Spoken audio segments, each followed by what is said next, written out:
У них есть факультет теологии, факультеты культуры и искусства, филологии и медиакоммуникации. Они изучают языки ацтеков и майя в Мексике, имеют 4 музея, носят имя великого русского писателя.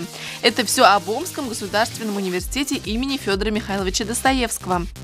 Университеты, гордо носящие имена великих художников слова, будут работать сообща. 11 апреля Омский государственный университет и Башкирский государственный педагогический университеты подписали договор о партнерстве. Отныне планируется взаимодействие вузов в процессе открытия новых специальностей, сотрудничество в научной, научно-педагогической, научно-производственной областях, организация повышения квалификации преподавателей, включая обмен будущими преподавателями, а самое главное – студентами, подготовка научно-педагогических кадров через докторантуру, аспирантуру и различные формы соискательства в вузах-партнерах.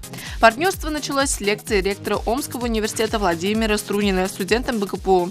Любой студент должен учиться работать и учиться предмету не только в своем вузе. Он должен быть человеком, по крайней мере, государства, а то лучше и планеты. То есть он должен видеть, как живут и чему учатся, и как работают другие университеты.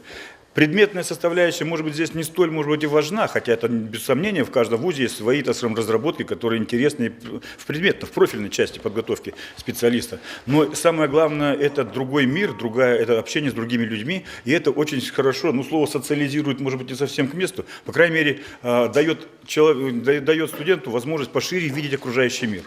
И мне кажется, что вот эта академическая мобильность именно в этом в большей степени заключается ее задача, а не просто обучить чему-то. Обучить чему-то и здесь тоже неплохо учат.